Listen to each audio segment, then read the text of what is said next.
La chair agit contre le Saint-Esprit, car la chair a des désirs contraires à ceux de l'Esprit, et l'Esprit en a de contraires à ceux de la chair. Galates 5, 17. Le monde est opposé au Père. Si quelqu'un aime le monde, l'amour du Père n'est point en lui. 1 Jean 2, 15. Et Satan lutte contre Christ. Le Fils de Dieu a été manifesté afin qu'il détruisît les œuvres du diable. 1 Jean 3, 8. Nous voyons donc que nous triomphons de la chair en marchant par le Saint-Esprit. En aimant le Père, nous vainquons le monde et Satan est défait. Par la foi en Christ. La chair est la manifestation du premier ennemi. Dans les âges passés, un archange est devenu égocentrique, a voulu s'élever pour devenir l'égal de Dieu. C'est de cette manière que le moi est entré dans le monde. C'est là l'origine du péché du monde et de Satan. Quand Dieu a créé l'homme, il lui a donné une puissance immense, la capacité de se reproduire. L'homme est capable de perpétuer sa vie par sa descendance.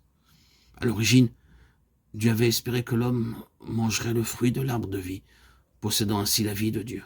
Il pouvait la transmettre à sa descendance. C'est pourquoi Dieu a interdit à l'homme de manger du fruit de l'arbre de la connaissance du bien et du mal. Satan s'est dissimulé et a commis l'adultère spirituel avec le premier couple. Il inocula sa semence empoisonnée qui se transmit à leur descendance. Satan est le père des menteurs, Jean 8, 44.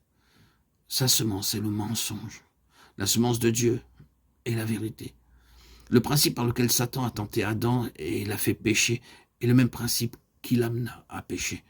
Satan a son royaume et sa famille. Il veut des enfants pour sa famille, des citoyens pour son royaume, afin d'exercer son autorité.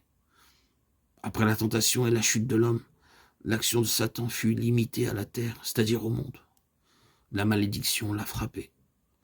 Tu marcheras sur ton ventre et tu mangeras de la poussière tous les jours de ta vie. Genèse 3, 14. Désormais, il pourrait régner, marcher sur terre et prendre les hommes issus de la poussière pour sa nourriture. Dans la chute de l'homme, Dieu a remporté néanmoins une grande victoire sur Satan en délimitant la sphère de son activité sur terre. Satan a son organisation, le monde. Il est roi dans ce domaine et le monde gît dans le méchant. 1 Jean 5, 19.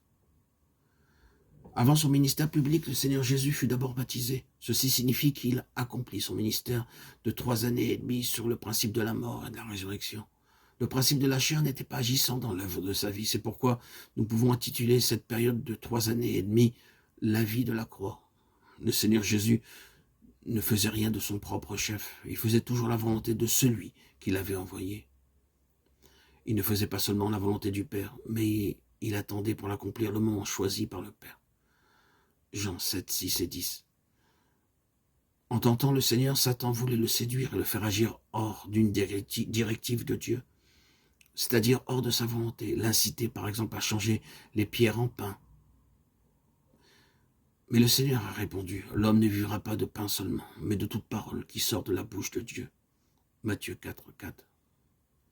Il disait souvent, le Fils ne peut rien faire de lui-même, mais uniquement ce qu'il voit faire du Père. 1 Jean 5, 19. Et je ne peux de moi-même rien faire selon ce que j'entends. Je juge, Jean 5, 10. De lui-même signifie de son propre fond. Satan tente souvent les personnes les poussant à s'examiner sur le bien fondé de leur salut. Salut confirmé par Dieu. De même, Satan voulait amener Christ à prouver qu'il était réellement le Fils de Dieu, alors que ce témoignage avait été apporté lors de son baptême.